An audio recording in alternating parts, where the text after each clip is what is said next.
మన ఆరోగ్యాన్ని పూర్తిగా మార్చేయగల ఒకే ఒక్క అద్భుతమైన విషయం గురించి ఈరోజు తెలుసుకుందాం. ఎరిక్ టోపోల్ చేసిన పరిశోధన ఆధారంగా వ్యాయామం మన శరీరంపై ఎలాంటి మ్యాజిక్ చేస్తుందో చూద్దాం. ఎరిక్ టోపోల్ ఏమన్నారంటే, ఒకవేళ ఒకే ఒక మందు మన శరీరంలోని ప్రతి అవయవం మీద మంచి ప్రభావం చూపిస్తే దాన్ని అద్భుతమనకుండా ఇంకేమంటారు? అసలలాంటిది సాధ్యమేనా? అయితే అసలు అలాంటి మందు నిజంగా ఉందా? మన శరీరంలో ప్రతి సిస్టమ్ మీద పనిచేసే ఒకే ఒక్క పరిష్కారం గురించి ఎప్పుడైనా ఆలోచించారా? ఆశ్చర్యపోకండి, ఆ సమాధానం వ్యాయామం. అవును, మనం మాట్లాడుకుంటున్న ఆ మిరాకిల్ డ్రగ్ మరేదో కాదు, రోజు మనం చేసే ఎక్సర్సైజే.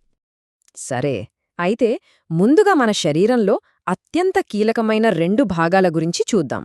అవేంటంటే గుండె, మెదడు. వీటిపై వ్యాయామం ప్రభావమేంటో తెలుసుకుందాం. ఈ నంబర్ చూడండి, 50%. ఇది చిన్న విషయం కాదు. రెగ్యులర్గా ఎక్సర్సైజ్ చేస్తే చాలు గుండె జబ్బులొచ్చే ప్రమాదాన్ని సగానికి సగం తగ్గించేయొచ్చట. అంటే ఆలోచించండి, ఎంత పెద్ద రిలీఫో. అసలిదెలా సాధ్యం అంటే, వ్యాయామం చేసినప్పుడు మన గుండె బలపడుతుంది.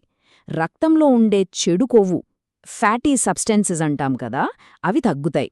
ఇంకా ముఖ్యంగా రక్తనాళాల్లో అడ్డంకులేర్పడకుండా కాపాడుతుంది. దీన్నే అథెరోస్క్లిరోసిస్ అని పిలుస్తారు. ఇది వింటే ఇంకా ఆశ్చర్యపోతారు. నిపుణులు ఏం చెప్తున్నారంటే, మనం చేసే ప్రతి ఒక్క నిమిషం వ్యాయామం మన జీవితకాలానికి 5 నిమిషాలు కలుపుతుందట. ఒక్క నిమిషానికి 5 నిమిషాలు. ఎంత మంచి డీల్ కదా! ఇక ప్రయోజనాలు కేవలం గుండెకే అనుకుంటే పొరపాటే. మన మెదడుకు కూడా బోలెడు లాభాలున్నాయి. వ్యాయామం చేస్తే న్యూరోజెనసిస్ అనే ప్రాసెస్ మొదలవుతుందట.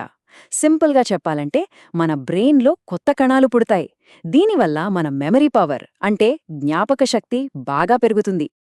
ఇక మానసిక ఆరోగ్యం విషయానికొస్తే ఇది చాలా ముఖ్యం. డిప్రెషన్, ఆందోళన లాంటి సమస్యలతో బాధపడేవాళ్లకు కొన్నిసార్లు మందుల కన్నా కూడా వ్యాయామమే చాలా బాగా పనిచేస్తుందని రీసెర్చ్లో తేలింది. అన్నింటికన్నా బెస్ట్ పార్ట్ ఏంటంటే, దీనివల్ల ఎలాంటి సైడ్ ఎఫెక్ట్స్ ఉండవు. ఓకే, ఇప్పుడు మన శరీరం లోపల ఉండే రక్షణ వ్యవస్థల గురించి చూద్దాం.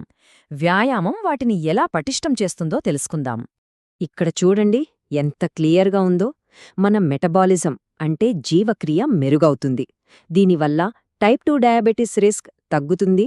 ఇమ్యూన్ సిస్టమ్ అంటే రోగనిరోధక శక్తి బూస్ట్ అవుతుంది. జీర్ణ వ్యవస్థలో మంచి బ్యాక్టీరియా పెరుగుతుంది. వీటన్నిటికన్నా ముఖ్యమైన విషయమేంటంటే, శరీరం లోపల ఉండే క్రానిక్ ఇన్ఫ్లమేషన్ అంటే దీర్ఘకాలిక వాపును తగ్గిస్తుంది. ఇది చాలా కీలకం. ఇప్పుడు మరో ముఖ్యమైన టాపిక్, క్యాన్సర్కు వ్యతిరేకంగా పోరాటంలో వ్యాయామం పాత్రయంటి. ఈ చార్ట్ చూడగానే అర్థమవుతోంది ఇది ఎంత పవర్ఫుల్లో. కోలన్, బ్రెస్ట్, ప్యాంక్రియాటిక్ క్యాన్సర్ల లాంటి భయంకరమైన వ్యాధులు వచ్చే ప్రమాదాన్ని రెగ్యులర్ ఎక్సర్సైజ్తో ఏకంగా 50% వరకు తగ్గించొచ్చట. ప్రివెన్షన్ అంటే నివారణలో ఇది ఒక పెద్ద ముందడుగు. నాకు వయస్సైపోయింది, నా వల్ల కాదు అని చాలామంది అనుకుంటూ ఉంటారు కదా. కానీ నిజానికి వ్యాయామం విషయంలో వయస్సు కేవలం ఒక నంబర్ మాత్రమే. అదెలాగో చూద్దాం. వయస్సు పెరిగే కొద్దీ కండరాలు బలహీనపడతాయి. దీన్నే సార్కోపెనియా అంటారు. వ్యాయామం దీన్ని అడ్డుకుంటుంది. ఎముకల సాంద్రతను పెంచి వాటిని బలంగా చేస్తుంది. అంతేకాదు, బాడీ బ్యాలెన్స్ మెరుగుపరుస్తుంది. దీనివల్ల కింద పడిపోయే ప్రమాదం బాగా తగ్గుతుంది. ఇక లేట్ అయిపోయింది అనే మాటే లేదు.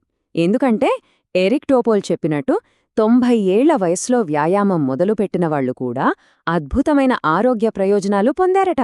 ఇంతకంటే మంచి మోటివేషన్ ఇంకేం కావాలి? సో, చివరిగా ఒక్క ప్రశ్న. మన ఆరోగ్యాన్ని మనమే కాపాడుకోవడానికి ఇంత సింపుల్, పవర్ఫుల్, ఇంక చెప్పాలంటే ఉచితంగా దొరికి ఒక మార్గం మనం ముందున్నప్పుడు మన ఆరోగ్యం నిజంగా మన చేతుల్లోనే ఉన్నట్టా లేనట్టా?